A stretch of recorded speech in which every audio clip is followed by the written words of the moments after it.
I just I wish I could have maybe clipped that a little bit.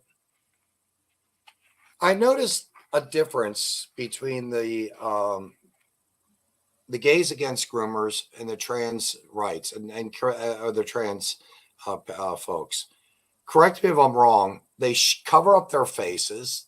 They seem very aggressive, and it appears as though they're actually more leaning towards wanting to alter or augment children's bodies at younger ages. Whereas, if I'm not mistaken, I believe the Gays Against Groomers are completely the opposite, correct? So I can't speak for the Gays Against Groomers organization or anything. Just to be clear, these are all my opinions.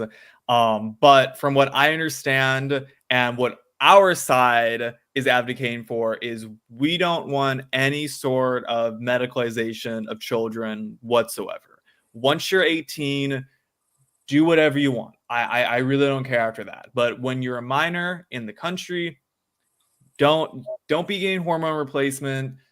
Don't be getting parts of your body chopped off. You're not old enough to make the decision yet, in my opinion. As a young person, there is no way when I was 12 years old, when I was 14, when I was 17, to make the decision for my life. I mean, I couldn't even get a tattoo in this country until I was 18. So I'm suddenly, people want you to go and get all this stuff. It's just ridiculous. So yeah, the trans rights or human rights folks, the ones that were kind of, more over to the side, they were an interesting crowd. And what's really funny is I would make the argument, I would say most of the people that are on our side, on the Gays Against Groomers side, would agree with them that trans rights are human rights. I believe that if you're a human being living in America, you should get the same freedoms as everyone else. I don't care if you're transgender, gay, whatever you are.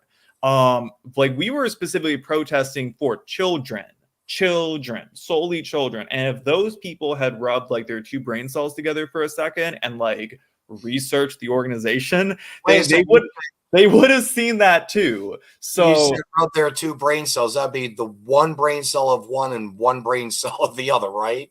Mm-hmm. Not necessarily that they've got two in that cranial area. Yeah. So you were, it was an interesting question because Heath had said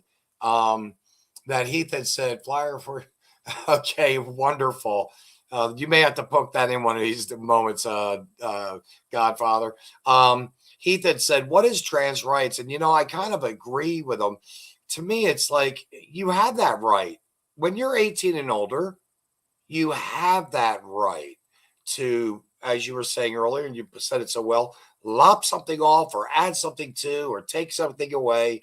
You can do that when you're an adult, when you are cognitively somewhat, and I need a little latitude on that one, by the way, cognitively an adult, because it's my knowledge, or it's come to my attention as I've got older in life, that we always thought that really you were done growing at the age of 18. It seems as though it's science. It depends, I guess, what sciences you follow. We actually really aren't fully developed till we're about maybe 24, 26.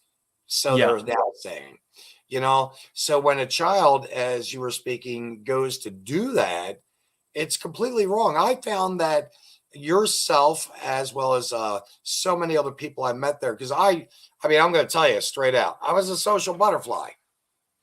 And you caught my attention. Because it seemed like every now and then I was underneath a magnifying glass or a microscope. And I would look over you and there you were. So what was your thought, knowing, by the way, that I'm a heterosexual? What was your thought on me kind of floating around on both sides, but of course staying with what I call the sane side?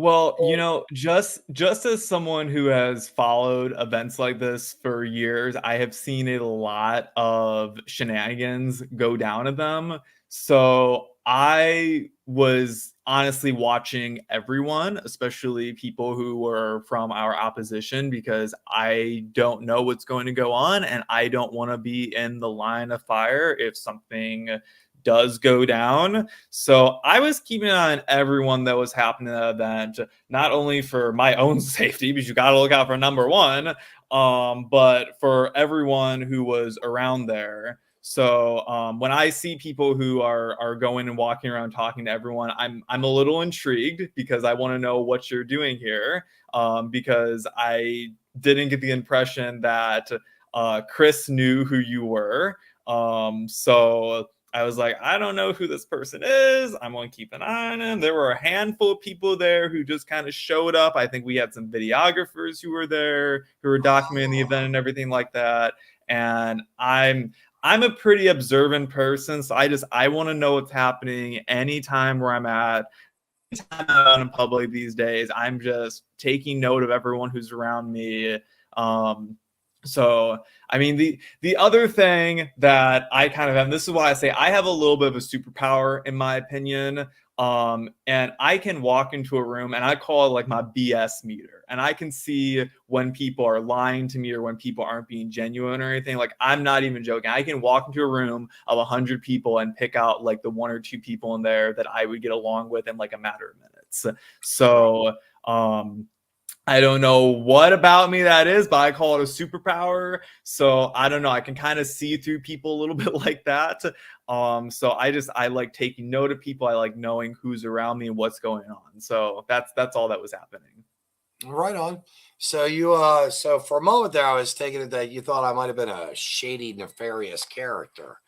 But truth be told, I am strange, not a stranger, but I am strange, no doubt. I always like saying that to kids: stay away from strangers, but it's okay to hang out with those strange people.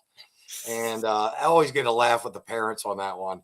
But you know, it's really, really when it comes down to it again, Nathan, it's, you know, there was a scuffle at a moment. There was an individual that came from the trans right side that obviously they want children that are 5, 7, 8 years old to go through the medical, take the pills, the shots, whatever, change.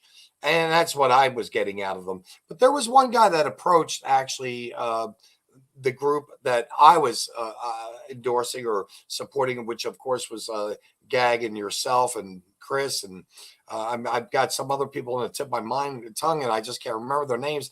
Good people, by the way, folks. In doing so, this guy got in I believe Chris's face or someone's face, and it was almost game on. We had to actually call the cops. Yeah, so this gentleman, I'm assuming, I don't know if, I mean, I shouldn't assume, but I assume it was a gentleman, was getting into a little tussle with Chris Barrett, who is our Kansas City chapter leader, and he's also the co-director of chapters for just Gays Against Groomers nationwide. And they had a little bit of a tussle, and he like shoved Chris Barrett. And yeah, we called the police, and it was caught on a city camera, and they filed their police report and everything like that. So I don't know what happened after. I haven't talked to Chris actually since that event, really. So yeah. Yep, they did call the cops, and I believe that. And Heath Sears says he believes that the cops caught the guy who assaulted Chris. Yeah. You know, and really, and I'm just going to say this: I only met you folks for a very, very short time, 2 hours, give or take. And I will say this: I felt like I was with very good, kind, nice people when it came to the GAG representatives and the GAG supporters. Whereas when I went over to and I'm just going to say it like this because it was yelling and screaming the whole time, trans. When I went on that side, in fact, I had Heath, you mentioned the guy with the wand and the broom was quite interesting. Yeah, they had a long black dress, and I walked up to him and I wanted to speak to him, and he says, "Oh, you don't want to talk to me. You don't want to talk to me. Get out of here." And I'm thinking to myself, "Whoa, time out. I would like to have had a conversation with you, but because you were so resistant, negative, obviously set in not wanting to have a discussion with me, I respectfully walked away from that man dressed in a dress, and that's what he was. And And so I again, I just couldn't believe there is a pretty big, I'm seeing right now nationwide. Correct me if I'm wrong, please. I'm seeing a big separation from the lesbian, gay, bisexual community, from the transsexual, queer, letter, pronoun community. Am I seeing that correctly, or is that just my wishful thinking on that? I don't think that you're totally wrong. I personally hate the word community just in general for anything. Like that's why I always have such a big issue. Like, oh my gosh, you're a part of the LGBTQIA2 whatever it is community. The community is what I call it, and it's like I'm not a part of a community. I'm just a person out here existing. Okay, I'm not a part of any community. I definitely don't want to be a part of your community. So I would say that in some circles you see a separation. I think it really depends. I don't know if they were ever really a united community ever, to be completely honest with you. Because when all the alphabet community, I call them the Rainbow Mafia, when the Rainbow Mafia started throwing their letters together, it was just lesbian, gay, bisexual. And it was, to start to form people who could go out and do protests and do parades and stuff to get gay rights passed in the United States, which we have gay rights in the United States. Thank God for that. But I think after that, we started seeing just all these additional letters added onto it. And it's for basically anyone who wasn't straight. So it didn't matter who you were. I mean, I don't even know what all the letters stand for, to be completely honest with you. So I don't know. I would say that, yeah, there's an obvious separation now, I would say, but I don't know if all the different letters from the alphabet community were ever really one community to begin with. So Right. And I specifically use that word because I know that was something we had discussed. It's not a community, it's individual people. People that are just wanting to live their lives. And I had this you and I spoke briefly about, when two men or two women are together in a partnership and they want to be monogamous to one another, and they want to have or feel as though they're going to spend the rest of their lives together. I personally think it's okay that if one of them has a position of employment that can afford insurance to not only themselves as an employee, but to their partner in life as they have one to be, I think they should be able to have that insurance and have that comfort of knowing that their partner is going to have health care, because so many people don't have that to begin with. And if you can extend graciously and again in a relationship, preferably a loving relationship, that to another, then I think that you should be allowed to offer that to your partner. That's what I think anyway. So yeah. What do we have here? What is your oh wow, this is a big one. What is your stance on the acceptance of our children being being gender profiled and taught with state financial educational salary teachers forcing the issue? My son is 5 in preschool, and he was crying upset because they discussed it in school, and he flat out said no.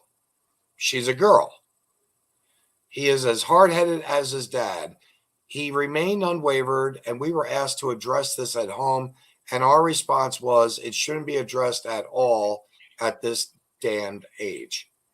I guess the child, his son, was calling a girl or a boy, and they were offended because he wasn't going to. I mean, what do you think about that? I think that first off, I think that when you're a kid and you're young, you call people all sorts of names, and it's just how it is. I mean, if you present yourself as a man, you're going to get called a man. If you present yourself as a woman, you're going to get called a woman. If you're a kid, you don't really know any better like that.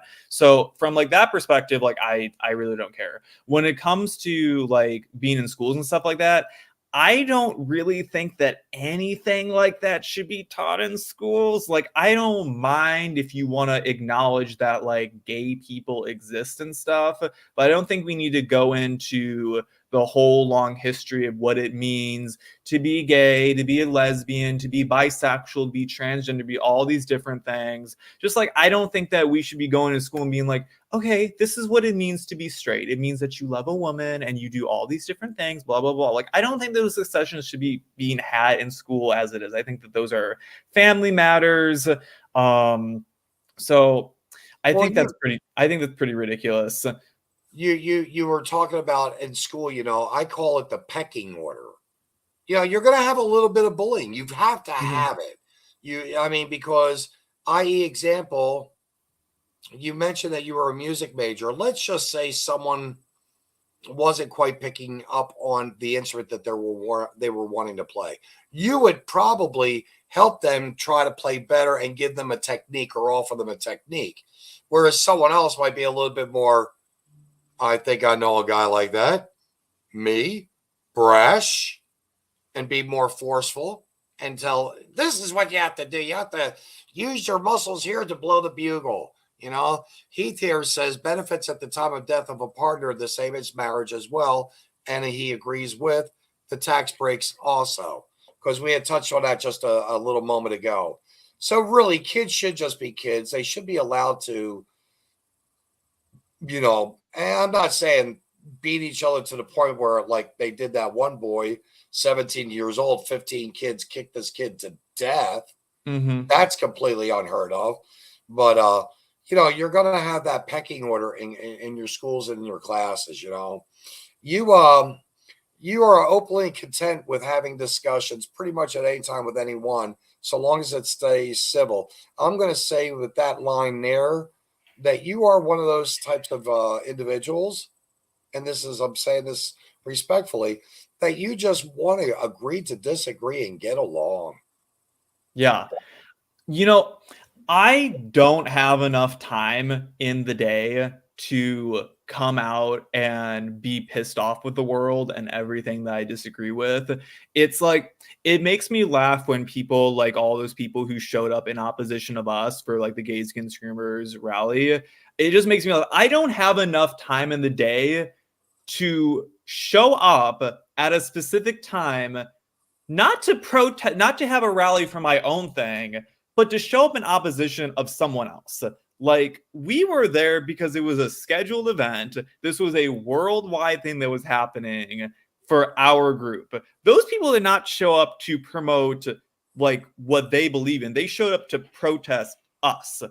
I don't have the time to protest someone else. I don't. There's so much ridiculousness. Like, even on my university, there's stuff I don't agree with. I don't have the time to show up and start dealing with all that. I am perfectly content with showing up, putting out what I believe in, and then going home afterwards. Even when I have like discussions with people on my campus and everything like that, like I want to have a civil discussion. I want us to rationalize our opinions. And there are plenty of times that I have had my mind changed on issues that I didn't necessarily believe in before, or I've had my ideas more cemented in what I did believe in.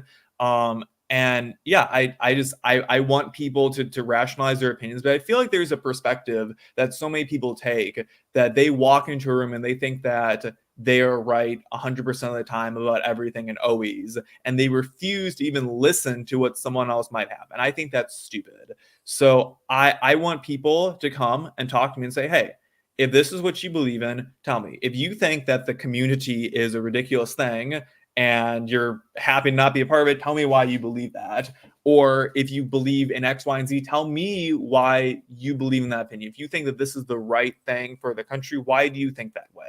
Because I want to know what you think about stuff, because then it also helps me when I'm arguing with someone like you in the future to know what's going on in your head, so I can better formalize my argument to get my ideas across more coherently. Right on. Right on. Very, very, very well said. Um, Having now, granted, you didn't attend high school, but I think you can place yourself in the position of being in a high school. I Do have you? dealt with the high school drama. I have had so many friends. I know people who are in public high school and private high school all around. I know what's going on in high schools. Don't get me wrong. I have dealt with it myself. So, but yes, what were you saying? You I just want you to take a moment to reflect and just imagine if you were in high school. Do you think books with words that are pornographic in nature should be given to the high school curriculum or be part of the high school curriculum? Do you think that books with not only the words that paint the picture of pornography, but the pictures that are in there, even though they're cartoon illustrations, not necessarily something from, Playboy, Penthouse, I don't know about any of the other types of um, magazines out there, and I don't even know if any of them even exist anymore, to be honest with you. But the cartoons of the naked bodies, stuff like that. Do you think that children should be open to that or not? I don't think it's something that needs to be, explicitly in high school. So for instance, I'm in favor of comprehensive sex ed. Like I think that society would benefit as a whole if more people, because like here's the thing. As much as I may not like it, What is comprehensive sex first? I'm sorry. teaching in like a high school classroom, basically like how to put on a condom and about STDs and stuff like that. Basically, if you're going to have sex, do it safely and know what you're doing about it. Instead of like the absence only approach, which is like, don't have sex at all until you're married. Right. And unfortunately, we live in a society that is very hookup oriented right now. Everyone is trying to have sex with each other. I mean, maybe not everyone might be too broad of a word to use, but there is in our culture right now, there's an idea that we should hook up with each other, we should have sex, we should do all these things, which is like I said, I don't have enough time. Like, I don't care if that's what you want to do with your life, like go for it. I might disagree with it. I might advise you not to do that. But it's going to happen. So I would rather have students prepared when they're going on and doing that, and at least having the tools to know what they're doing when they are put in those situations, to know not to get someone pregnant. Like I'm sorry. If you're a man and you are going to have sex with a woman, put on a condom. It's as simple. I'm sorry. It's as simple as that. I don't want to hear an argument against that. Like you just do it safely. But that being said, the books that are in school that are showing you how to have sex, how to give a blowjob, how to do all these different things, blah, blah, blah, blah. I think that's stupid. Children don't need to see that. You don't need a step-by-step guide on how to do everything, but you should be told if you're going to have sex, put on a condom, be safe about it, know what you're doing. You don't need to have pornographic material though. See, we called it, you call it comprehensive sex. I'm going to say comprehensive sexual education. We call it sex ed, is what we had growing up. And believe me, it was probably about maybe a week-long course, which lasted probably about as long as, well, it wasn't a big course. Yeah. It was basic biology. Right. And it was squeezed into technically basic biology. Yeah. So, while we're dissecting the worms, the frogs, going maybe into some squirrels and rabbits or cats or dogs or what have you, pigs, hearts, eyeballs of calves, then all of a sudden it's like now we're learning about the birds and the bees of the female and the male sexes and the XY chromosomes, so on and so forth. So I want to and I think you said this well. You've been called everything under the sun by a variety of people from every walk of life. But you have managed to, and I'm going to say this to you, for a 20-year-old next week, by the way, folks, this gentleman's going to be 20 years old in like 6-7 days. You're a very mature 20-year-old. How is it that you were able to learn, understand, And who taught you some of those tools about how to have your dignity and keep your composure? Because you do not come off, and I'm going to say this, not that I sit around with a lot of 20-year-old young men or women, but you just don't come off to be the garden variety. You seem like you're, a little bit a sharper knife in a drawer, as one would say. Who do you give that credit to, or is this just a facade? Which, of course, I know it's not. I just had to throw that word out. It sounded cool.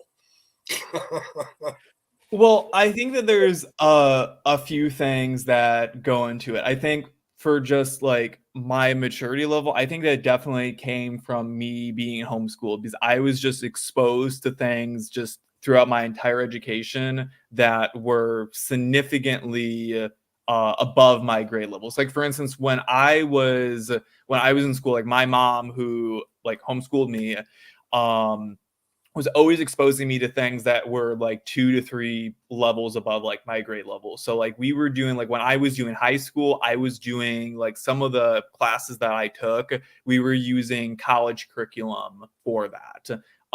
So I feel like my education was a little bit expedited just based on how I learned.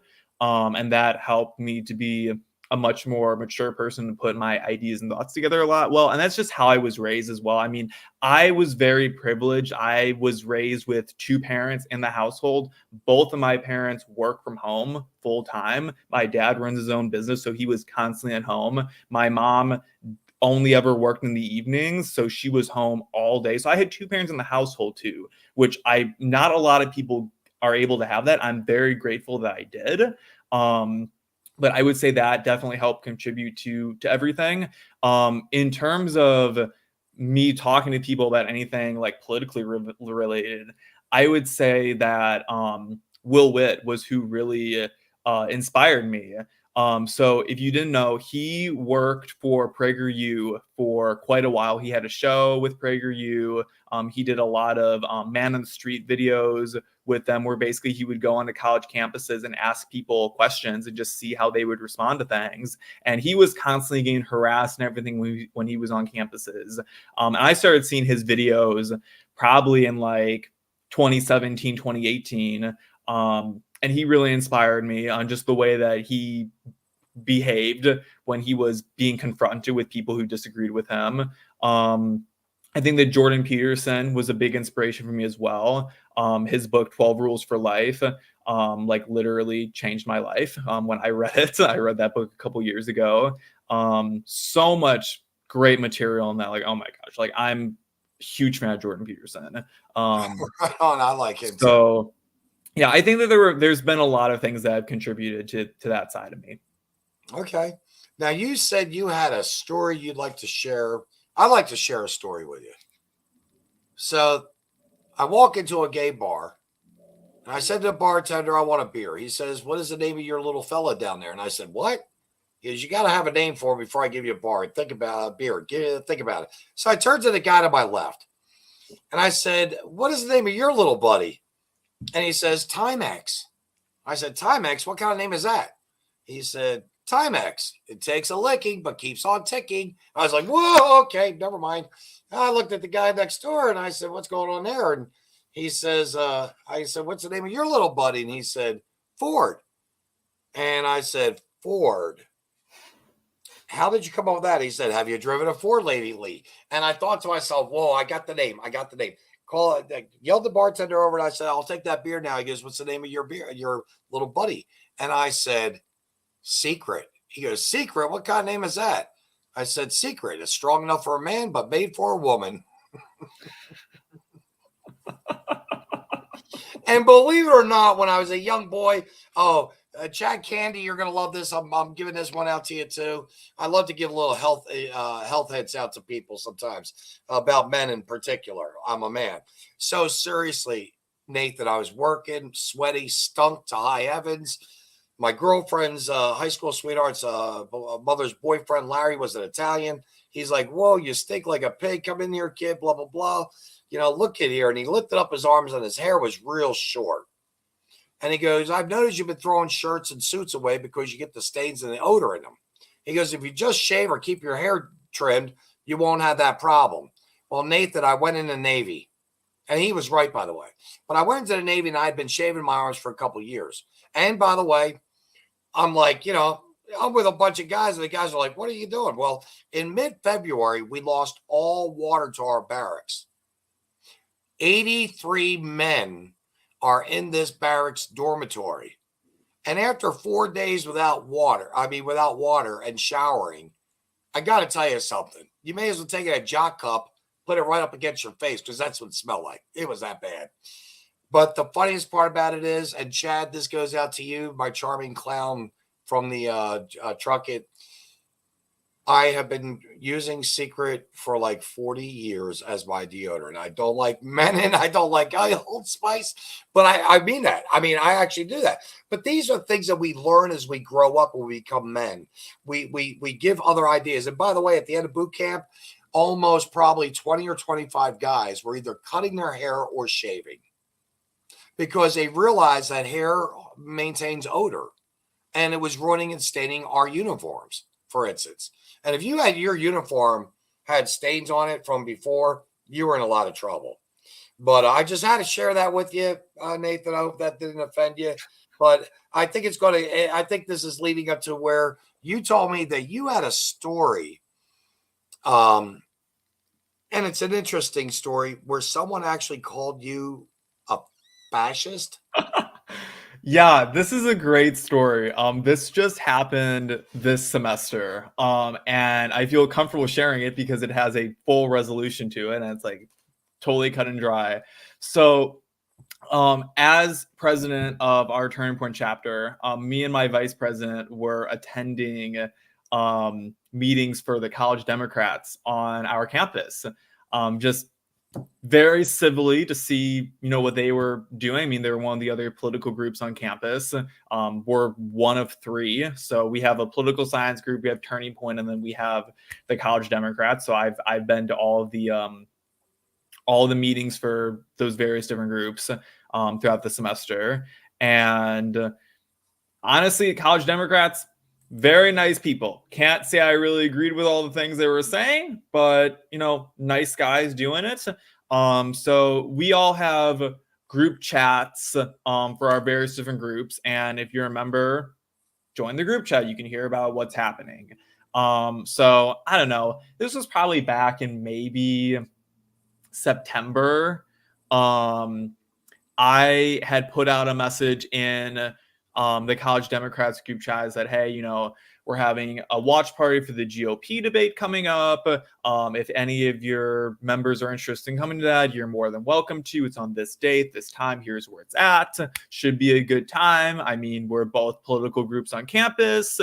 There's probably members there who are interested in seeing who's running for president. I mean, these are people up on stage who might be the leader of the free world someday. So maybe you want to come and see it. And we're having this big watch party for it. It's in the theater, blah, blah, blah. So I had put that in there. I thought I was very harmless, okay? If you've ever met, I'm a very unassuming person. I'm not a threat to you whatsoever.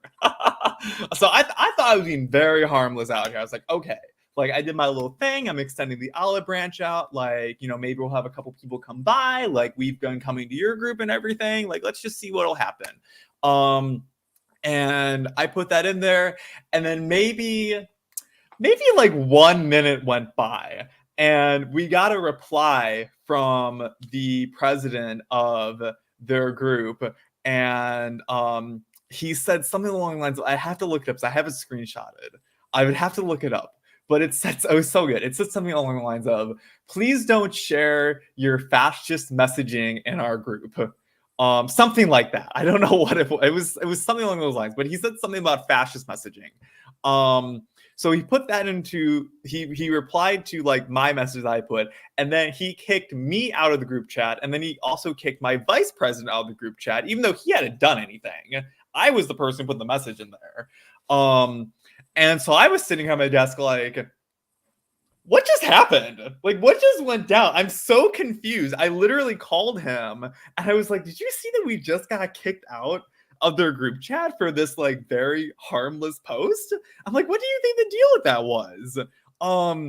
And he was like, yeah, I don't know. It's pretty crazy. And I was just like, fascist messaging? What are they talking about? I was like, nothing that I have done has anything to do with fascism. Fascists do not show up to their direct opposition's meetings on a regular basis and then invite them to come to things. It's the exact opposite. Like, if anything, what they were doing was like the fascist attack. I mean, you're the ones who are kicking people out of your group because you don't agree with what they're saying. Not that that's what they necessarily did, but like, you know what I'm saying. And I was just like, I can't believe this happened. So needless to say, I was like, you know what? Like, this is so ridiculous.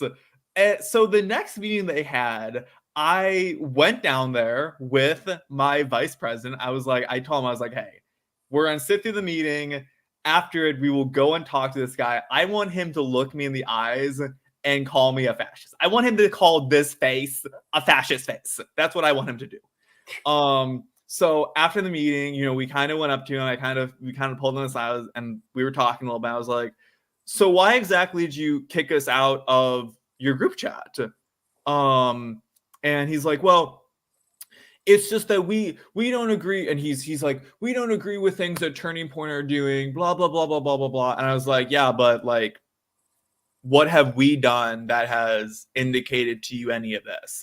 And he's like, well, it wasn't really you. It's just more like the brand as a whole. And I'm like, okay, well, could you have illustrated that in like a more eloquent way instead of just kicking us out of your group chat like that? Because I think that's a pretty extreme reaction to take. And he's like, then he kind of changed. He's like, well, we don't want advertisement from other groups in our group chat, which is like, okay, that's understandable. I was like, okay. I mean, you could have said that to me without like taking that like nuclear approach of just like kicking me out just altogether. I mean, you could have just said that and lead my message. Like, I don't mind. Like, I'm not a child. I'm not going to get my feelings hurt. If you don't want me advertising in your group, that's okay. Like, could just said that to me. And he's like, yeah, that's true, blah, blah, blah, blah, blah. And it kind of ended, like, I got my piece out. Like, I felt like I was just like, you know, I think it's pretty ridiculous that you'd go so far as to say this to me because you have no evidence to back any of that up with. And just like, be careful with the words that you're using. Because I told him, I was like, look, like, I would never do this, but I have the screenshots of the message that you said, and we could really easily put that out on our social media and start weaving like our own narrative of what happened and start making you guys look really bad. Because, like, believe it or not, when conservatives get called things that conservatives don't like, they get real riled up about it real fast. And there's sometimes where it happens where you don't get the full story or anything. I've seen it happen. There can be misinformation from everyone on all sides. I was like, I would never do something like that because I believe in building bridges. I don't want to burn things down. But if you were dealing with someone who wasn't me, who was maybe like a little bit more like right-leaning than I am, and was willing to take this out of context and make you guys look really bad, it could look bad for you really quickly. And I kind of put my piece on. I was like, I just want you to know that that's kind of ridiculous. I don't like people lying about me. And yeah. So I thought that was it. I thought that was going to be the end of the story. But me and my vice president were out in the parking lot afterwards and we were talking and everything. And something really surprising happened. He actually came out, the president of the College Democrats, he came out and he was like, you know, I'm sorry for what happened. I shouldn't have said that. And I hope that we're okay. And I was like, you know what? That's all I wanted. I shook his hand. I was like, look, I was just looking for, I just wanted an apology, you know, no hard feelings about it. I get it. You know, from their perspective, they have a very established group of a bunch of left-leaning students on campus, and all of a sudden a couple of conservatives start showing up. So I can see how that might be a little intimidating sometimes. I mean, I would be a little intimidated if a bunch of left-leaning students started showing up to our meetings just for no apparent reason.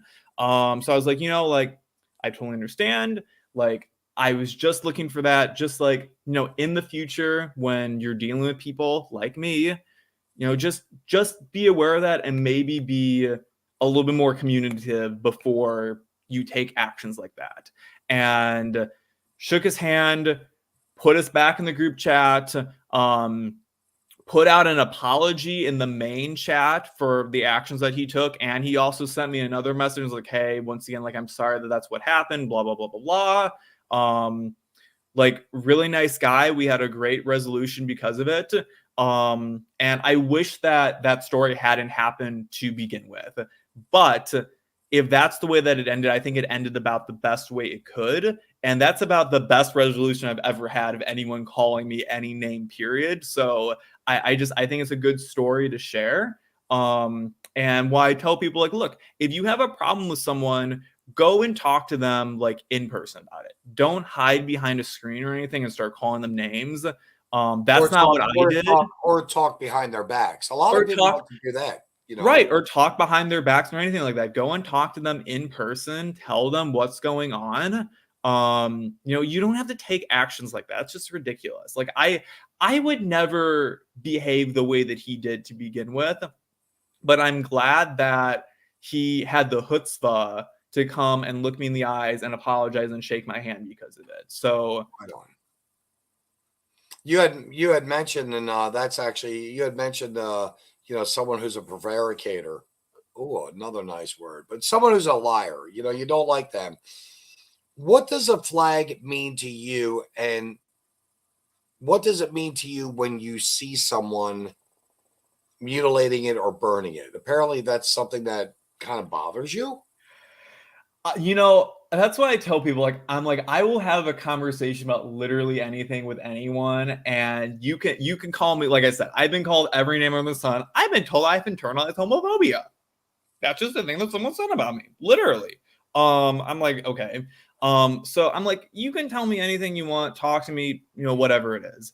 But I have a really hard time when I start seeing people burning American flags, cutting them, doing anything disrespectful to it. Because it's like, look, the reason why you are in a position where you can burn an American flag is because someone died with it on their shoulder. Like, the reason why you have the freedom to do that is because someone fought for it hard enough to give you that freedom, which I think it's so stupid that people would do stuff like that. And it's also why I really hate, like, the LGBT, like, pride flag, like the rainbow flag and everything. Because it's like, it's a flag for your group, great. But, like, the American flag represents everyone who lives in America, who's an American citizen. It doesn't matter who you are. It doesn't matter what walk of life you come from. That's the flag that represents you. It's the one that I have on my wall. It's literally right in front of me right now. And yeah, I have a really hard time when I see people disrespect them. It's like, people literally died fighting for that so that you could live the life that you're in right now. I mean, the reason why you're living in this country and you can be a gay individual or, be transgender or whatever is because someone fought with that flag on their shoulder to give you that right. Yep, you're absolutely right.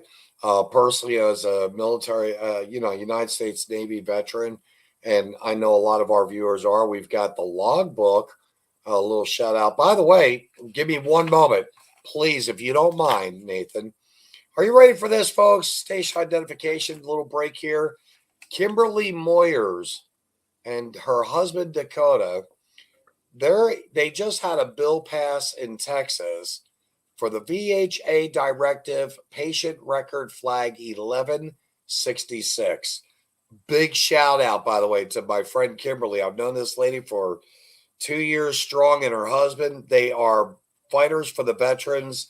And what a better time, or a segment of the time of the program. Sorry, Nathan, not to take anything from you, but to let that give them that respectful, appropriate shout out, because they too also served in the Navy. When men and women have died for our liberties and our freedoms, for us to do as we please, come as we go, have the lovers that we choose, or the lifestyle of which we live, at the risk of them losing their lives, or in some cases, their bodies are completely altered, limbs missing, so on and so forth. You've got to give those men and women credit. You have to, and you have to look at the flag as that sign of unity. That's why if you notice in my Pledge of Allegiance, I've just reversed primarily two words: Constitution and flag. Because the flag to me it stands for the United States. Whereas, I pledge of allegiance to the Constitution because it is the document that allows us a freedom. And I believe Heath and I and Dan and a few other people of our immediate group have had this discussion before. Granted, the freedom of speech is great. Granted, we got this Second Amendment and so on and so forth. But the one thing that we have here in America that's not found really in many other countries is the fact that we have that one power to vote. And we can either vote, we can vote for whoever we want, but we've got the biggest word, I think, in America really is vote. 4 letters, but it means so much. Because if you don't know in the opening here that I said, if you don't know who your representatives are going to be, learn them and try to learn them as quick as you possibly can. And that is something that, you and I, you had said to me, well, Vince, I really don't want to get into the international stuff. And by the way, respectfully, thank you. You were open with, hey, it's not really right now in my mindset of thinking. I'm more worried about what's happening here in America. And I really do believe that you are worried. Henceforth, why you're with like Turning Point U.S.A, why you listen to wonderful speakers and authors like Jordan Peterson. I mean, there's a reason why you are so impressive to me, and I don't usually say that too much, but I think you're walking the right steps, you're doing the right things, you're trying to be as kind and gentle, and at the same time strong and fierce. In saying, I'm not going to put up bull crap and I'm going to stand up for what I believe in. And I think that's really awesome. You really, I mean, you want to learn from what you said. I think I said this to you, but you seem to be the type of young man that wants to learn a little bit about everything in hopes to accomplishing and fulfilling your life.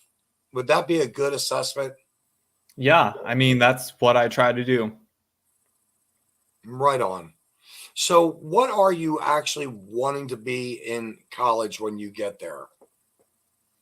So I'm studying urban planning with an emphasis in real estate development. I see myself more on the path, ideally, I would like to own my own business someday. And once I can accumulate enough wealth from doing that, actually start using that for other things I'm interested in. I know a lot of people who are very much, they're in the fight right now. They're conservative fighters and yes, I want to make this my whole career. I see myself more on the back end of that. Let's see, starting a business, getting involved with that. And then, when the time is more adequate, using the power and wealth that I've gained from that to start, pushing what I'm trying to achieve. So that's what I'm doing right now. Right on. Well, I will tell you, Nathan, it's been very kind of you to find, by the way, I want to thank you. It's been very kind of you to find the time to join me here. I know we both, I would say, have been kind of chomping at the bit. We were waiting for this day to happen. What would you personally like to say to the American people? And the reason why I say it like that is you do know that there are many nations and many cultures around the world that don't allow, believe, accept the gay lifestyle. But what would you like to, if you had to say something right now to the American people, what would it be as far as trying to find the right words to, and I'm just going to say this, to find the right words to find the common ground? what would it be, Nathan? In relation to the gay lifestyle? Yes. For the American people to stop being such haters across the board. Well, for one, I think that's a very small amount of people who are haters in either direction. I honestly, I would say the vast majority of society really is kind of in the position where I'm in, where like we really don't care what you are or how you want to live your life. Even like I'd say it's probably a little bit more on the conservative side than it is on the left, but even that I think is like dwindling to be very, very small. So like I have a lot of issue when I hear people in left being like, oh well, all Republicans are homophobic, blah blah. I was like, that's not true at all. I think it's actually a very small amount. I think that most people are pretty happy just living their lives and they don't really care about all the other people in the world. If I could say anything, I would say like ask yourself, does it really matter if there are gay people? Like, does it really matter? Like is it really like that big of a deal? Like, I don't know. Like, do you like how much do you really care? Is like what I'm saying. Like, does it really matter? I don't know. I don't think it really does. Like, is it affecting your life? I don't know. I care about things that directly affect my life. And like it's like so like for me, it's like for instance, like the whole like transgender debate. Like I'm in the camp of I don't want you doing anything until you're at least 18. Now, I don't really care what you do after that. I might think it's a little odd if you want to transition to the opposite gender, even once you're an adult and you want to go through all the medical procedures and stuff to do that. Might think it's a little weird. I'm not stopping you. I don't think the government should step in the way at that point or anything like that. I really don't care. If that's what you want to do with your life, that's what you want to do with your life.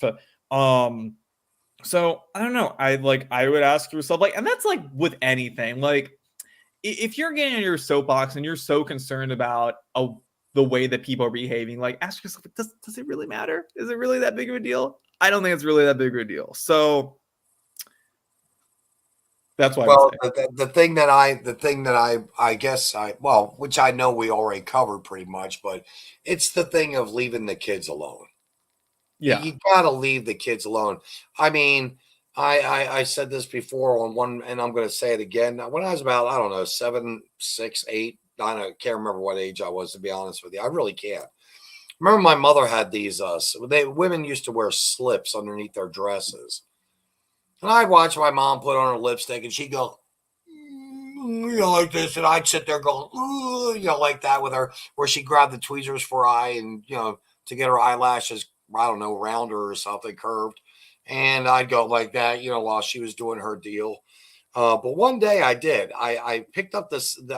She goes, pick those things up and throw them in a hamper. So I picked up her undergarments. One of the pieces being the slip.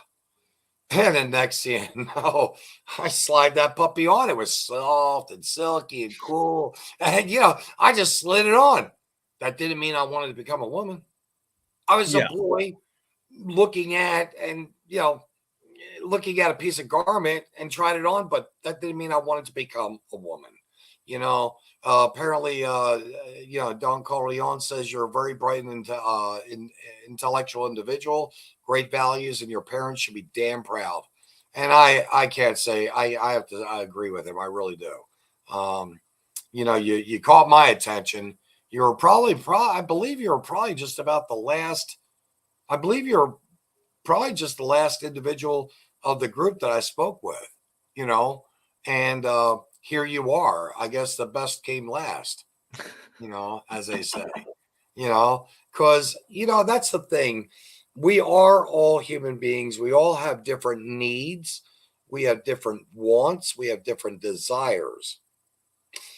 We shouldn't be forced to do something, say something, or look at something that we know is obviously like I'm thinking of Don Corleone's little boy in school looking at a girl saying, no, you're a girl, you're not a boy, and then the teacher was saying, oh, you're being mean to him. No, I'm not being mean to him. I'm being mean to her. And I don't want to be mean to her. That's what the kid's saying, But, your eyes don't trick. Your eyes don't play games on you. You know what's right and you know what's wrong. And I find that that's probably one of the things when you wrote lying and that, doing anything to the flag, stepping on it, burning it, really bothered you. You've got to be, you got to be true to yourself. You have to be true to yourself. And if you are, you're going to usually, I believe, if you are true to yourself, you're going to end up really being better for other people around you, Definitely.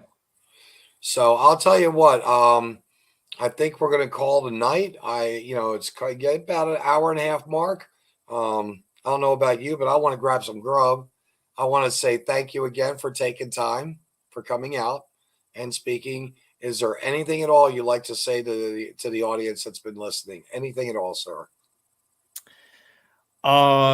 You're in college, join a Turning Point group. If you are in a city and you're an adult, join a Gays Against Groomers chapter. Either join as an ally or join as a full member. You don't have to be gay to be in the group. If that is something that interests you, look up, see if there's one by where you live. I have to plug the Missouri chapter. Go Missouri chapter.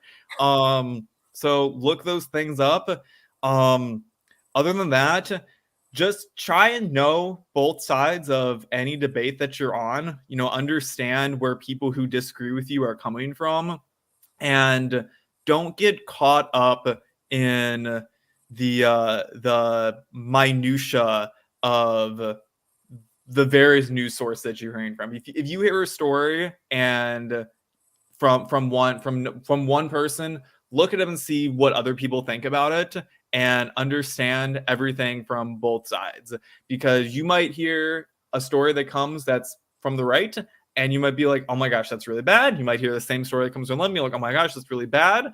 But understand where both sides are coming from, understand who they are and what their opinions are. It'll better suit you when you have to talk to them. I know this from people who have to talk to them on a very regular basis. And when you're getting up on your soapbox and you're fighting for stuff, understand what's really important and what's really pressing to the American public. If you're someone who doesn't like gay people, for instance, is it really affecting your life? No, I'm not telling you that you gotta agree with them, but you don't have to actively fight against them, because it's not really helping anyone. It's especially not helping the cause in general. Ask yourself what you actually want to achieve in our country or in your state or in your town, or within your community, and figure out how to get to those things before you start getting on really pointless issues that don't look good for anyone. Ask yourself if you're helping more lives than you are, not helping. I'm not hurting. Correct. Yeah. Yes. Wow. Yeah. Nice, powerful ending from a very young, mature man. And I couldn't agree with Don Corleone enough. Yeah, your parents should be very, very, very proud of you. And Nathan, I will say this. May take a year, may take a couple of years, but there will be a day, I hope that seriously, that you and I can get together again, have a dialogue of conversation. And I wish you well. I sincerely wish you well. I think you're going to do very well. I hope people that are in your age bracket, college in this case, I really do hope that you'll find like-minded people like yourself, because there are not many out there. And I think you would agree with what I'm about ready to say. A lot of them don't think like you. Yeah. And so you're going to be most likely bullied, pushed, shoved, so on and so forth. But I do believe you're strong enough to handle it. And I know you're capable of engaging and getting in it and still walking away just clean and fine and pristine. Yeah, I mean that's why I'm with Turning Point and doing the stuff that we are on my campus. I mean, you have to start one person at a time, and that's exactly what we're doing. I mean, Turning Point is all about grassroots campaigning. That's what we're doing. I am out on my campus. I am with people from my chapter. We are talking to students actively, one-on-one, on the campus. We're not doing anything on social media. We're not trying to do any, we're not trying to conquer the world. We are trying to change minds one person at a time, or at least get them to maybe reconsider the position that they had before they talked to us. So yeah, I'm happy to come on your show anytime, Vinzent. Had a great time being here tonight. Well, I'll tell you what. It's not if, but when I become governor, you got to have the positive thinking.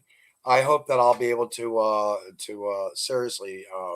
Who knows? Maybe there may be a spot for you, in state employment, in working with developing communities and homes for which people can live in. We need innovative, creative minds. And taking that down. We do. We need innovative, creative minds. And you're one, like I said, you're one sharp cookie, a 4.0. That's grade point average, correct? Yeah. Grade point average. I think I said grade percentage average. I think. I may have said that. I may have.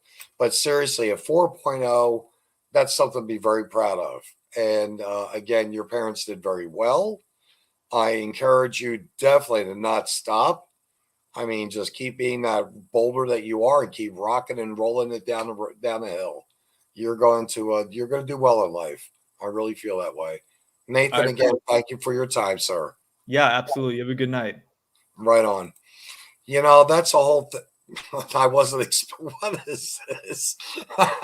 Wow, you really put up something. Really put that one by me there, Godfather. Thank you. Folks, seriously speaking, and this is serious. I am very serious. I do believe it's about time that we try to have someone with common sense. And I do believe I have that. I don't say I have all the answers. I don't say I know topics about every single thing for everyone. I definitely not. It's who you surround yourself with. It's who you will allow to step forward or to step up to say, hey, guess what? I got this for you. And you have to be able to trust that person to know that they're not going to hurt you, that they are actually doing it because it makes them maybe feel good.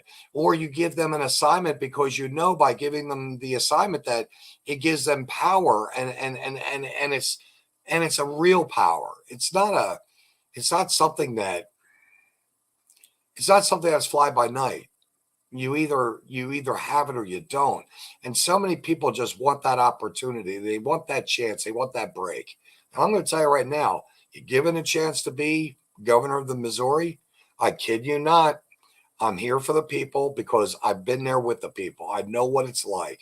Had those struggles, wondering when I was going to be able or how I was going to be able to pay the next bill, and wondering when that car repair is going to come in. And am I going to, juggle this and juggle that? Credit cards, bank accounts, all 9 yards. Maybe even occasionally borrowing money from someone. We all know what this is about, but right now, more than anything, we need to start getting law and order on our streets. We need to look at the educational system of our children. We need to help the elderly with their medicines. We can't be like, for instance, California. Right now, California, if you want to believe it or not, right now, California is, I can't make this up, on death row inmates that are destined to get the gas, get the shot, get hung, electric chair. Personally, I think the bring back the firing squad would be the best. Sure, get a lot of that anxiety out. Plus, it would extend the hunting season longer for everyone. But seriously, these death row inmates are going through sex changes.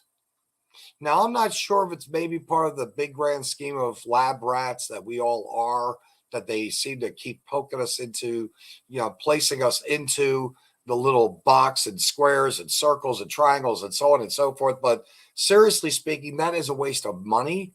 It's a waste of resources of that money that can go towards the mentally ill, the mentally insane, the mentally challenged, go towards, again, children's education or the elderly abuse is Medicaid.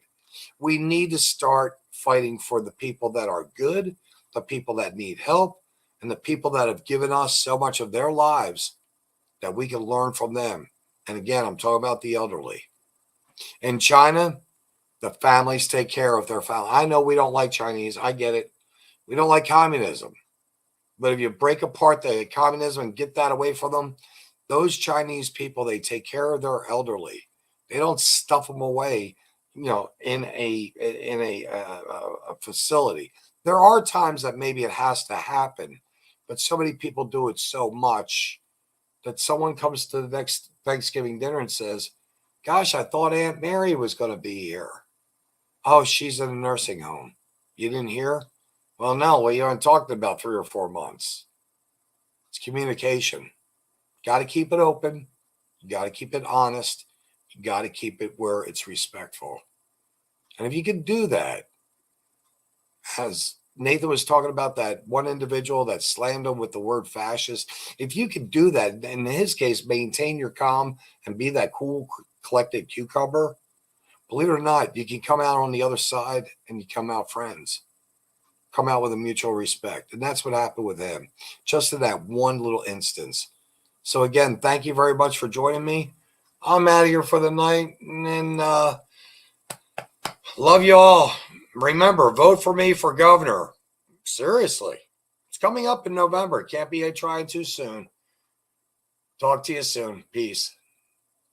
Gosh, I've got so many things here to click on. I don't know which one to click on first. Are you kidding me? Here we go. I think I've got it.